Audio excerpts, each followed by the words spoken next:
राज्य उत्तराखंड में 2 दिन पूर्व जिन आंदोलनकारियों ने राजधानी की सड़कों पर अपना तीखा विरोध दिखाया है, क्या वो अब शांत हो गए हैं? क्या राज्य सरकार और मुख्यमंत्री धामी बेरोजगारों को मनाने में कामयाब हो गए हैं? यह कुछ ऐसे सवाल हैं जो आज उस वक्त खड़े हुए जब मुख्यमंत्री आवास में बेरोजगार संघ के प्रतिनिधियों ने मुख्यमंत्री पुष्कर सिंह धामी से मुलाकात की। सीएम की ओर से कहा गया है कि इस मुलाकात के बाद छात्र मान गए हैं। सीएम धामी की माने तो बेरोजगार संगठन ने अनुरोध किया है कि बीते दिनों देहरादून में धरना प्रदर्शन के दौरान कुछ अभ्यर्थियों पर विभिन्न धाराओं के तहत कार्रवाई चल रही है। उनको कल रविवार 12 फरवरी को होने वाली लेखपाल भर्ती की लिखित परीक्षा में शामिल होने की अनुमति दी जाए।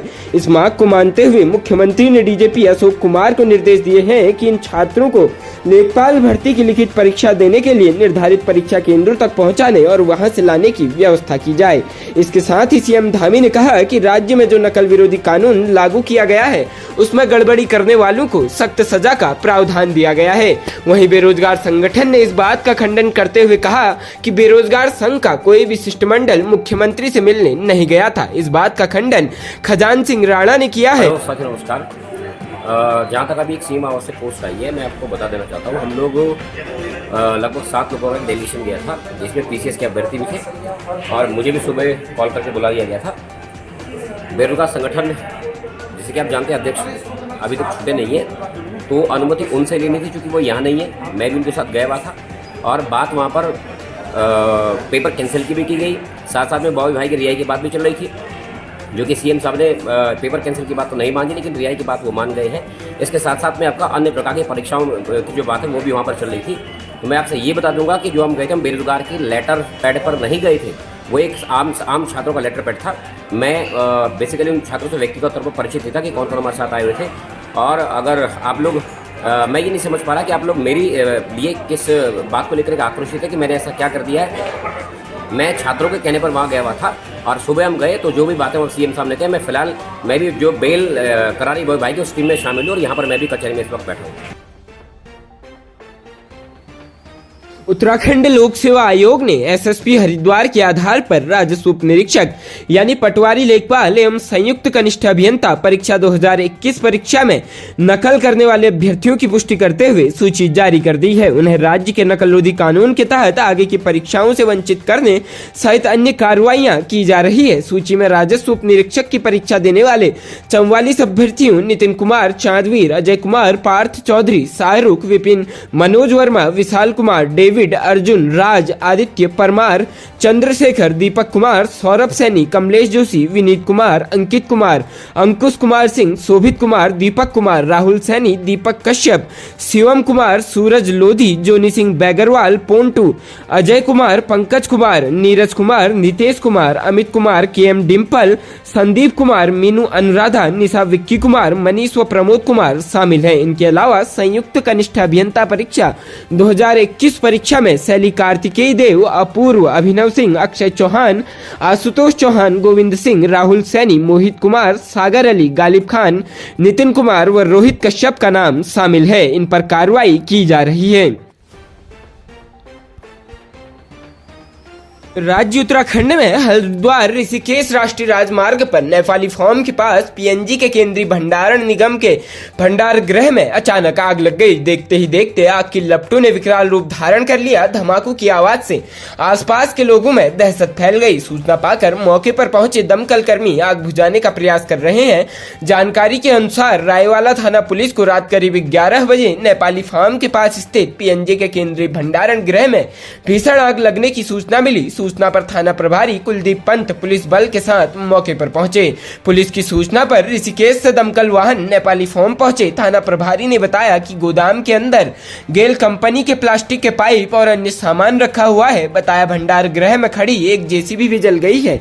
अभी आग लगने के कारणों का पता नहीं चल पाया है। मुख्य अग्निशमन अधिकारी राजेंद्र खाती ने बताया कि देहरादून से 2 वाटर टेंडर और 1 फॉर्म टेंडर भेजे गए हैं। आग पर लगभग नियंत्रण पा लिया गया है। मौके पर 2 गाड़ियां हरिद्वार, 2 ऋषिकेश और 1 रानी पोखरी से भेजी गई है। खाती ने बताया कि वहां पर एक पाइप में आग लगी, इसके बाद आग फैल गई थी। प्रदेश के जनपद हरिद्वार से एक दुखद खबर सामने आ रही है। यहाँ एक स्कॉर्पियो ने बारातियों को टक्कर मार दी। हादसे में एक की मौत हो गई जबकि 31 लोग घायल हुए हैं। घायलों में 2 लोगों की हालत गंभीर बनी हुई है। मिली जानकारी के मुताबिक हरिद्वार जिले में शुक्रवार देर रात बहादुराबाद धनौरी रोड पर स्थित सरदार फार्म हाउस में ग्राम बेड़ला से आई बारात के स्वागत के समय स्कॉर्पियो कार ने बारातियों को टक्कर मार दी। घटना में एक बैंड वाला जिसका नाम सागर निवासी रायसी थाना लक्सर की मौत हो गई जबकि हादसे में कुल 31 लोग घायल हुए हैं। घटना से गुस्साई भीड़ ने स्कॉर्पियो चालक से मारपीट की और वाहन को क्षतिग्रस्त कर दिया। स्कॉर्पियो कार बहादुराबाद से धनौरी की तरफ जा रही थी। इधर सूचना पर मौके पर सीओ ज्वालापुर निहारिका सेमवाल, थाना अध्यक्ष नितेश शर्मा ने मई फोर्स पहुंचे और घायलों को निजी अस्पताल भिजवाया। पुलिस ने मौके पर लगी भीड़ को हटाया व यातायात सामान्य कराया। राज्य उत्तराखंड में अखिल भारतीय विद्यार्थी परिषद ने भी बेरोजगार युवाओं का साथ देते हुए सरकार से भर्ती घोटाले की सीबीआई जांच की मांग उठाई है। एबीवीपी के उत्तराखंड के प्रदेश मंत्री रितांशु कंडारी ने कहा कि उत्तराखंड में लगातार पेपर लीक के मामले आने से सरकारी नौकरी के लिए मेहनत कर रहे युवाओं को नौकरी नहीं मिल पा रही है।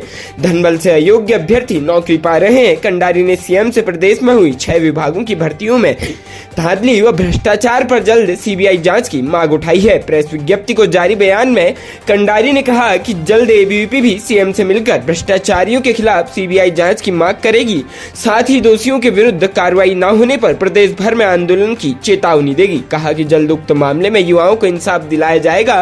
एबीवीपी के केंद्रीय कार्य समिति सदस्य संदीप राणा, प्रांत कार्यालय मंत्री संतोष जुयाल, नगर मंत्री दीपक चौधरी ने कहा कि भर्ती घोटालों से आज प्रदेश की छवि खराब होने के साथ ही युवाओं के साथ धोखा हुआ है, जिस पर सीएम उत्तराखंड को जल्द बेरोजगार युवाओं की मांग पर त्वरित कार्रवाई करनी चाहिए।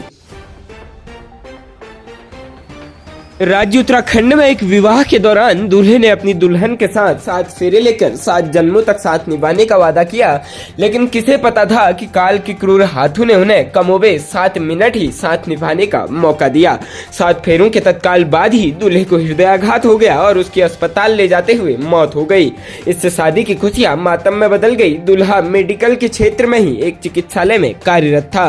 प्राप्त जानकारी के अनुसार मूल रूप से पिथौरागढ़ निवासी दंत चिकित्सक डॉक्टर समीर उपाध्याय पुत्र नवीन उपाध्याय वर्तमान में हल्द्वानी के नंदपुर कटघरिया में रहते हैं। शुक्रवार को रानीखेत के श्रीधरगंज मोहल्ले की रहने वाली युवती के साथ उनके विवाह का कार्यक्रम रानीखेत के शिव मंदिर के बारात घर में चल रहा था। शादी में जश्न का माहौल चल रहा था। पुलियर्घ के बाद शादी की रस्में शुरू हुई। बताया जा रहा है कि 3 फेरे ही हुए थे कि डॉक्टर समीर के सीने में अचानक दर्द उठा। इस दौरान दूल्हा दुल्हन दोनों परिवारों के लोग नाच गाकर खुशियां मना रहे थे। तभी अचानक दूल्हा बने डॉक्टर समीर अचेत होकर जमीन पर गिर गए। आनंद फानन में दूल्हे को स्थानीय एसएस श्रीवास्तव हॉस्पिटल ले जाया गया, जहां चिकित्सकों ने परीक्षण के बाद उसे हायर सेंटर रेफर कर दिया, लेकिन हायर सेंटर ले जाते वक्त रास्ते में ही दूल्हे ने दम तोड़ दिया। चिकित्सकों ने मौत का कारण हृदयाघात बताया है। बताया गया है कि दूल्हा समीर उपाध्याय मैट्रिक्स हॉस्पिटल में कार्यरत था।